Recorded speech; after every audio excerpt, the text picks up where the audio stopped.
So good afternoon. We're here today looking at two different hardwoods. We're on a project where we've been laying some 3¼ inch pre-finished hickory.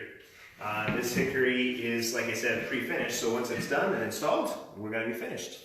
A nice part about pre-finished wood is that number one, there's no dust involved in the house because obviously there's no sanding or those kinds of things involved.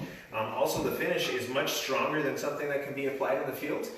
Most of the time they can do 7 to 12 coats on it, and it's an aluminum oxide finish, so it really resists scratches and those kind of things. So it's a great product, and it's nice because as soon as it's in, you can just move the stuff right back in.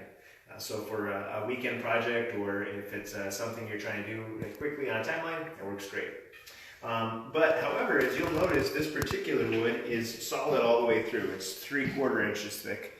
Which means that it's going to have a long life. Essentially, you could sand down about 1/4 inch off of this, and so it will provide you 50 to 75 years of life if that's what you want out of it. It's a beautiful product. This over here is also pre-finished hickory. If you notice, obviously, besides the fact that it's much wider, it's actually different in construction.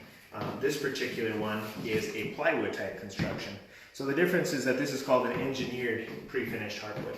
And so instead of being 3/4 inch of solid hickory, it's actually only about maybe close to 1/4 inch worth of actual hickory, and the rest is plywood. This also has all the same finish characteristics. Of course, the natural wood that is the same as the hickory. The main difference is that you can go much wider and with a wider variety of finishes than you can maybe on the solid. Maybe not quite the same length of time because you don't have quite as much wood to sand through, but it can be refinished over the years. So it's a great product, and like I said, it allows you to be able to do wider widths. A lot of manufacturers will still offer a 50-year warranty on like the structure, so it won't delaminate, or also against the scuff and scrapes that could happen as well. So great products. Just kind of depends on what you're looking for. As far as cost is concerned, solid is always going to be more expensive just simply because it's 100% of the product. As where this, you can actually get a little bit more bang for your buck. But once again, once it's installed, it's done. So they install the same way. On the longer lengths, you might want to glue them down just because you can't get as many fasteners. On these ones, we're just nailing it down today, stapling actually, and it will give you a nice long lasting floor. So hope you learned a little bit about the difference between solid versus engineering. Have a great day.